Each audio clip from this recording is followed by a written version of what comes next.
Good morning from the office. I'm your host, BKP, and you're watching or listening to North Georgia's only live online morning show. What is today? Tuesday. It's Tuesday, right? Yep. Yeah. We got to go 5 days this week. I mean, can't we get another holiday in here somewhere? Like a 3-day weekend? Don't we deserve that, Lonnie? Don't tempt me. Don't tempt me. Don't tempt me. I can turn anything into a celebration. Lonnie can turn anything into a celebration. Good to see you this morning, Lonnie. We will, just a couple programming notes that we got going on here at FetcherNews.com, FYNTV. Here at FYNTV from 10 to 12 at the Scott Farrell Show. Scott is Monday through Friday from 10 to 12. Went into a meeting last night and somebody said, wow, they really enjoyed Scott's show, and so he will be here weekdays, Monday through Friday, 10 to 12, the Scott Farrell Show, right after this show here. Today, every Tuesday and Thursday, we do inspirational moments from our good friend and dear friend Oscar Poole, so that'll be coming up today, inspirational moments with Oscar Poole. Most of you that are used to catching Carla's Corner on Monday, we rescheduled it for Monday. Yesterday, we had a... We were just dealing with some very serious subjects yesterday, and when I had Mr. Gabe Northern in here with me yesterday, I did not want to curtail that discussion with him in any way, and I wanted to let him be able to say whatever he wanted yesterday. So Carla has opted to come in today, so we have a programming change this morning at 8:30. Carla's Corner will be with Carla here. Friday, we'll be at the shops at Sycamore Crossing. Dr. Whaley, we're going to start a segment called Ask the Doctor, and with Dr. Whaley. So we're going to want to hear some of your comments and thoughts on that. Ask the Doctor every Friday at Sycamore Crossing. And again, we'll be up there 8 o'clock, 8 to 10 Friday morning, and Dr. Whaley and I, and we're putting together some guests now, but we're going to be doing another special on medical marijuana Friday. Okay, so you don't want to miss that. We're going to be doing another special. You know, we did a special with Miss Searcy. I've lost her first name. I apologize there, but Miss Searcy and her daughter Angel. And she wasn't able to be with us, but also Dale Jackson was with us from the Hope Foundation. Is that where he was from, Lonnie, if memory serves me right? Yeah. And but this time we're going to get Dr. Whaley, who is doing some study and background into medical marijuana, and he will be there Friday. So we're going to continue our series discussing that. That's a little bit of everything we got going on. Now, at 9 o'clock this morning, at 9 o'clock, folks, this will give you plenty of time, I will have Mr. Russell Stuckey. He's the attorney that went to jail back here in June with the publisher, Mark Tomlinson from the Fan and Focus. Mr. Stuckey is the attorney that also went to jail that night, and he will be in here at 9 o'clock. We're going to give him an opportunity to discuss that. And about going to jail and the case itself and what's going on. What led up to it? What's the future hold here now? So Mr. Russell Stuckey will be my guest at 9 o'clock. You don't want to miss that. Okay, before not running out of time, but a list of things we have to go over this morning. You know, young people out there, this was for young people, okay? You felt the burn, now you're about to get burned. Exactly. For those of you that felt the burn, okay, you felt it. Do you smell something burning? You smell something burning? Yes. Yes, I smell something burning. Okay? It's you. You got burned. Is that a show? Is that a show? No, in the 70s show, didn't they do Burn? Lonnie, would you wake up? Are you with me or not? Did you never watch the 70s show? I think so. Forever. And didn't they do a burn? Like, just say yes. Sure. Thank you, God Almighty. I mean, can't you work with me on this? So anyhow, I think in the 70s show they would do Burn, right? You got burned. Okay, kids out there. For all of you in Romper Room, I see Billy. I see Jody. I see Julie. I see Jimmy. You got burned. You will get Bernie Sanders supporters. You will get climate change in the Democrat platform and the $15 an hour. You'll get that in the platform. Okay, yeah, that's what you work for. To get climate change and $15 an hour in the platform. And today, Bernie Sanders will do what I said. It's going to be overshadowed. Now, Hillary Clinton, these people have to hate some of these schedules they put out. Because Hillary Clinton and Bernie Sanders had already scheduled, the championship hand-raising event. I think they're going to be in New Hampshire today somewhere. But they had already scheduled it for today. Probably over a week ago, before the officers in Dallas were slain, 5 officers, before the president goes down to Dallas, no telling what he's going to say today. We're going to, in Dallas, we'll talk about that in a minute. But they had scheduled that. Now they got it locked in. Their schedulers have this locked in. They're not going to move it. But I told you from the beginning, Hillary Clinton had to have somebody, if you go back in this show, to run against her that would never harm her, truthfully never harm her, really, and could have this moment of endorsing her and keeping her in the news, and that was Bernie Sanders. So that happens today. But you guys could rest assured you got climate change and $15 an hour in the platform. What will Obama say today in Dallas? What will he do? What will this man say? I mean, he had a beer summit with the first police officer in the Rose Garden or something, right? On the White House lawn, a beer summit. Will he take a case of beer this time? I mean, will they have a... I'm serious. I know. I'm not being disrespectful. What will this guy do? I mean, will he... I seen him sit on the front row with coal miners, okay? All right? I seen this guy sing Amazing Grace. Interdenominational faith church. What are these churches? What are they? I always like the Democrats go for the interdenominational faith church. I don't even know what that means. It's really a church with the coexist bumper sticker out front on the marquee. What will he do today? Will he sing Amazing Grace again? Text me, 706-889-9700. Lonnie, keep an eye on the phone. Or email you, chief@fetchernews.com. What do you think President Obama will do today in Dallas when he speaks? What do you think? Will he unite us? See, him and the president, the vice president, Joe Biden, they say the racial tension, the racial divide is nothing what we are making it out to be, the media is making it out to be, and that we're listening to out here. It's nothing like that. Now, I find it interesting that on the day they want gun control, it's okay, but on the day they have to defend racial tension and say that the president is responsible for racial tension and division in this country intensifying in the last 8 years, all of a sudden they're floating out that violent crime is down. Which is it, okay? You got to give it to the police chief in Dallas. You got to give it to this guy, all right? Hats off to the police chief in Dallas, okay? The guy knows how to end a protest really quick. He put up a hiring now sign. Exactly. I know how to ensure security at the convention in Cleveland. All around the metal rail gates, all around the convention center they put up, put hiring now. Please apply.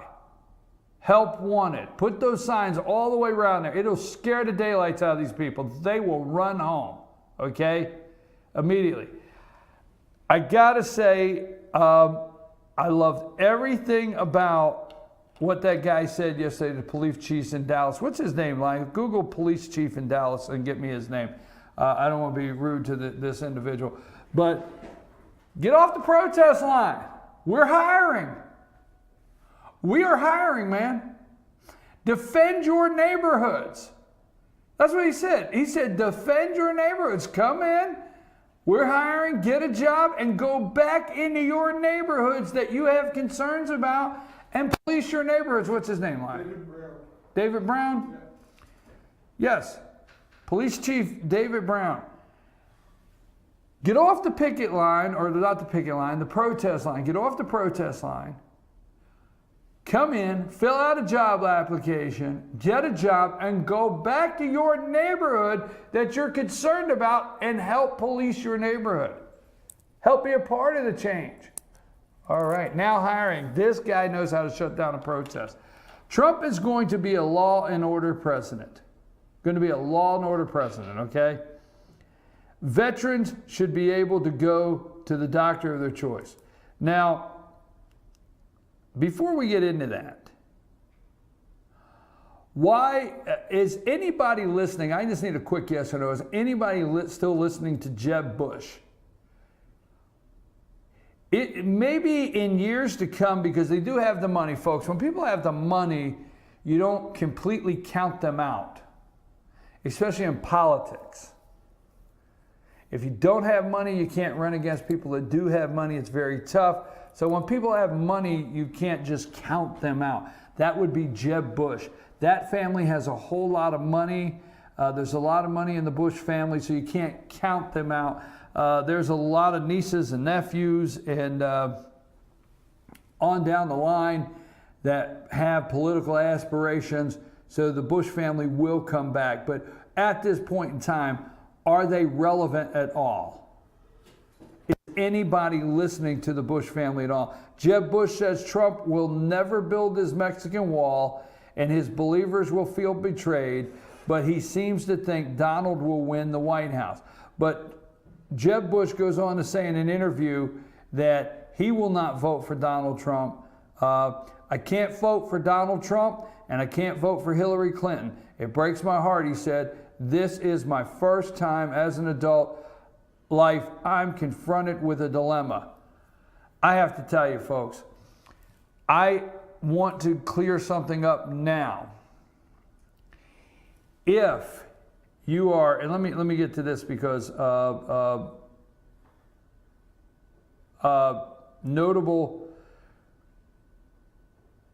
notable speakers at the convention. I had it here just a minute ago. I had notable speakers who is going to speak at the convention and who's passing it up.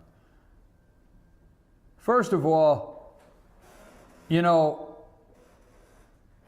the speakers at the convention that's coming up, Paul Ryan has decided he will speak. Scott Walker is going to speak.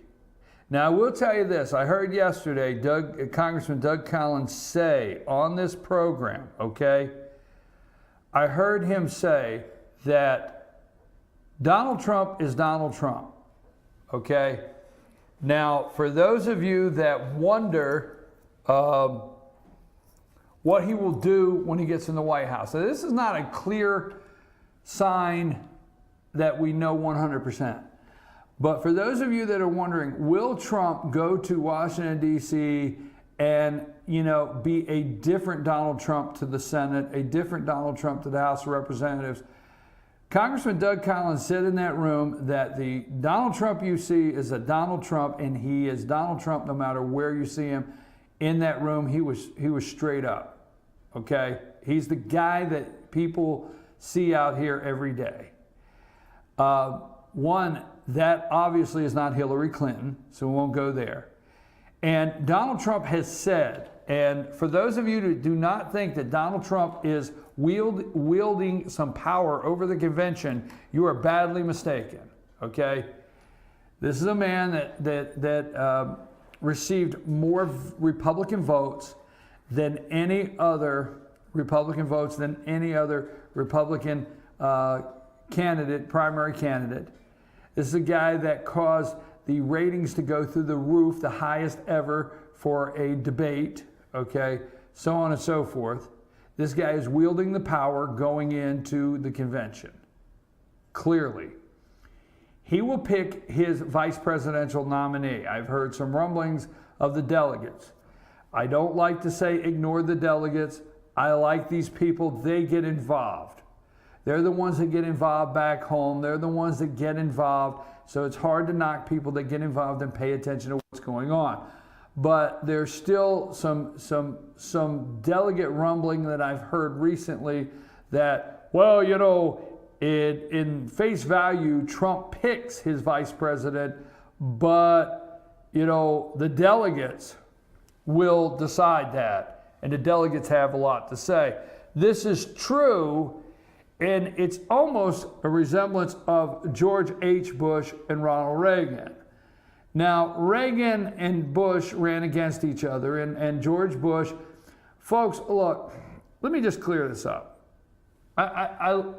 Everybody says, how can these people say things about other candidates and then run on the same ticket and people ignore it and they get elected? Ronald Reagan and George H. Bush ran opposed in the primary, okay? So if you're counting out someone that was in the primary on his VP list with him, you're mistaken, okay? Now, I don't remember the inner workings of what happened. We didn't have the 24-hour news cycle back then in 1984. We didn't have that, or 82, whatever. We didn't have that 24-hour news. But Ronald Reagan and George H. Bush, voodoo economics. George H. Bush ran all across this country and attacked Ronald Reagan on voodoo economics. Okay? Google it. All right? They were opponents, very strong opponents, okay, in that primary. Now, we don't have the sound bites and the clips. Maybe it is different now because we don't have quite as many clips that everybody has caught on all of the networks that we clip out and we throw on Facebook and Twitter and everything like that. We can do that now that we could not do as quickly then. But George H. Bush ran against Ronald Reagan, voodoo economics, did not believe in Ronald Reagan's economic plan of trickle-down economics, did not support it, but they went to the convention, and in the convention, it's understanding, okay, that George H. Bush, Ronald Reagan picked him he was the outsider, folks. There's never going to be another Ronald Reagan, so don't call Donald Trump the next Ronald Reagan. There's never going to be another Ronald Reagan, and there's never going to be another Donald Trump, period, okay? And God knows we pray there's never going to be another Barack Hussein Obama. The point behind it is Ronald Reagan went into the convention. We're going into the convention, and he was the outsider going in. A lot of rumblings from the establishment. A lot of people saying, we don't know if we could go with this guy. A lot of delegates in the back smoke-filled rooms. And who emerged as his VP at the convention, not before. This is back before. They didn't pick their, see, it was such a lock before, and it still is now. They picked their VP 2 weeks before the convention, a week before the convention, and they run around 3 or 4 days getting the media press to go into convention.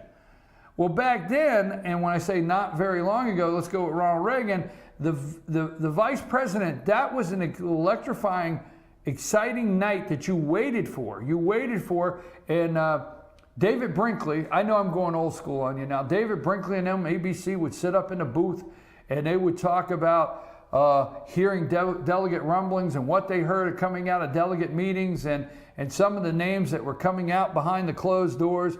Those were the good old days, folks, where it was fought out with the delegates behind closed doors.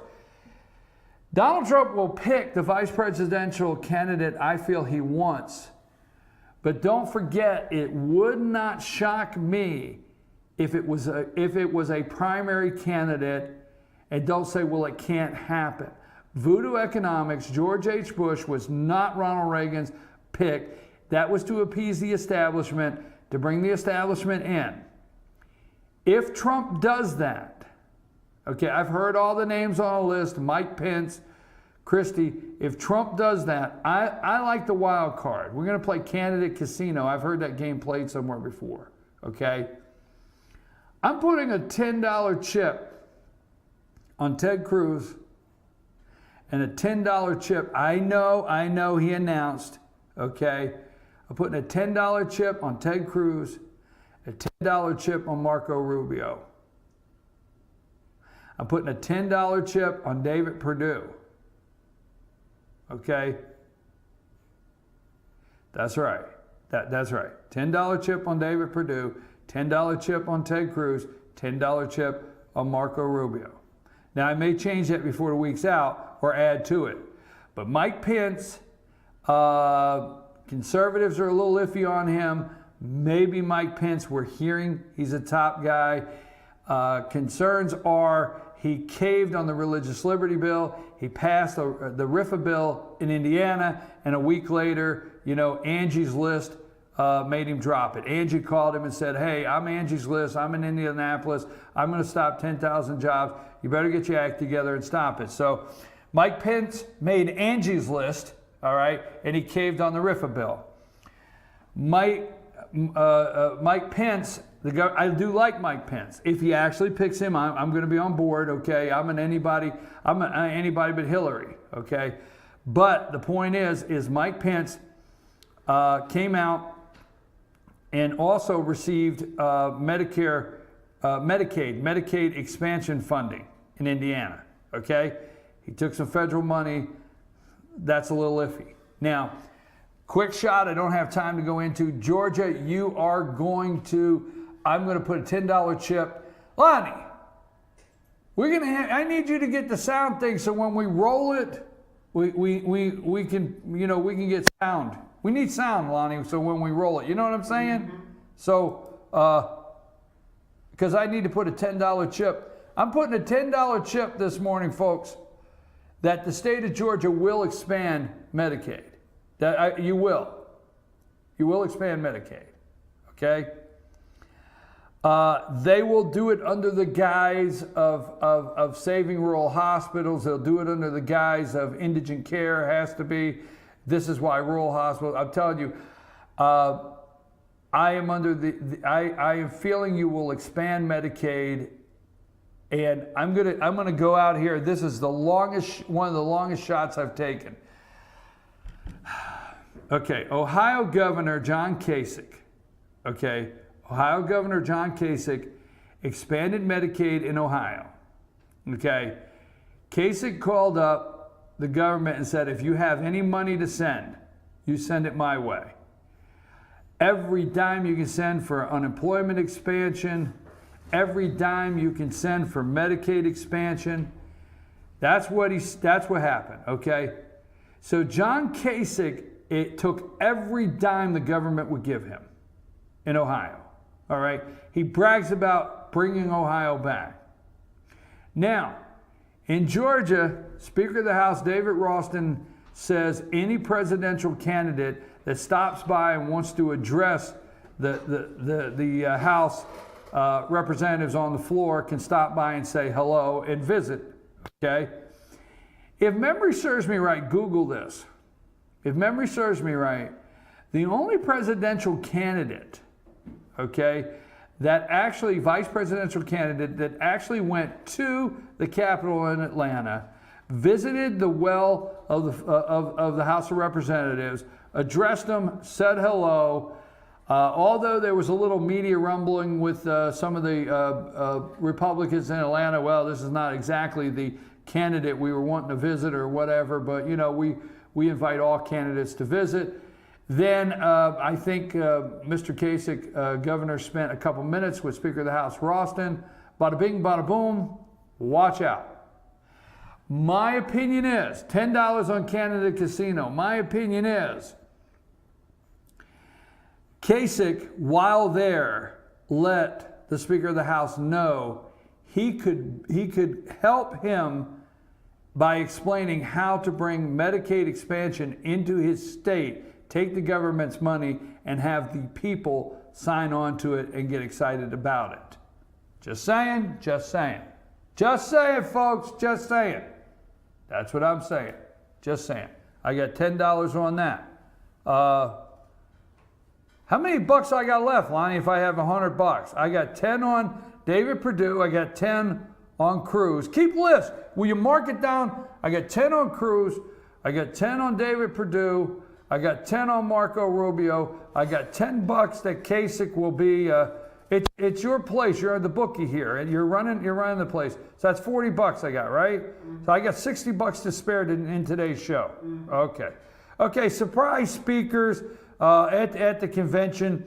Donald Trump's going to have his whole entire family. I'm telling you, he will run the convention. He will get the vice presidential candidate he wants, but don't get caught off guard, folks, that it may be a primary candidate that ran against him. It's happened in the past. George H. Bush, voodoo economics, Ronald Reagan. Ronald Reagan was the outsider. George H. Bush was brought in to appease the establishment, and that's what happened at the convention. So don't get caught off guard. Ted Cruz will speak. Now here's one more thing before I go to break. The convention, in the convention, Donald Trump said he does not want people speaking at the convention that won't endorse him or support him. So, and I do think he has enough control over that. Ted Cruz is going to speak at the convention. Paul Ryan's going to speak at the convention. Scott Walker is confirmed. Joni Ernst of Iowa has confirmed, along with several others. Now, notable no-shows. First of all, I don't think they're notable. Okay? George H.W. Bush is what, 106? No, I'm sorry, I know you're all yelling. You know, you guys, 90, 91, George W. is not going. Okay. All right, don't go. Stay home. Stay home. Okay? Republican presidential hopefuls. That's all they were hopefuls. I got to remember, write that down, hopefuls, Lonnie. I want to start putting hopefuls in some of the things I say. Former Republican presidential hopeful Senator John McCain and Mitt Romney will stay home. Stay home. In fact, I don't think you were invited. I don't think. It's easier for you to say you're not coming. You know, if you know you're not invited, it's easier to come out and say, I'm not going, instead of I was never invited. John McCain keeps running down in the mailbox and Mitt Romney to see if the invite's in there, right? Every day they keep checking their email. Did I get invited? Did I get invited? You know, it's like getting invited to the party. It's like the time Jerry Seinfeld didn't think he got invited to the party. Bob Dole will be there, and I'll tell you why. Because anything you want to go after, not after, but talk about Bob Dole or whatever. Bob Dole, what few years this good man, this veteran, this great veteran of our country who made such a sacrifice, what time he has left on this earth. I do think he's dedicated to veterans, and I do think he's dedicated to seeing anything and doing anything he can to make make things happen for veterans in this country. So my hat's off to former Senator of Kansas, Bob Dole, for going to the convention. We talked about Trump's VP pick. We talked about all of that. Lonnie, I guess if I ran out of things to talk about, then I guess what is it? I got to go to break, and then the next thing happens in the show. I guess that's it. Okay, I've got some more stuff when we come back. Trump is the law and order president. We want to thank our sponsors, Days Chevrolet in Jasper. We want to thank Days Chevrolet in Jasper. Circuit World, promotional code, fetchyournews.com. The shops at Sycamore Crossing, we want to thank them. We'll be up there Friday. That's downtown Blue Ridge. L&L Beanery, downtown Blue Ridge Coffee Shop, free Wi-Fi. Salon 84 Hair and Color, West Church Street in Jasper. Make your appointment today, 706-253-9876. That's Salon 84 Hair and Color. Clock Tower Gifts and Boutique located in Jasper, and also our friends down at Schottenkirk Ford on 515 southbound. They have plenty of Ford cars and trucks to pick from. Stop and say hello at Schottenkirk Ford and tell them Fetch Your News sent you. I'm your host, BKP. We're going to take a brief break, and Carl is going to be in here. And don't forget, at 9 o'clock, Mr. Russell Stuckey, attorney Russell Stuckey, will be in here and be my guest at 9 o'clock. Lonnie, take us to break.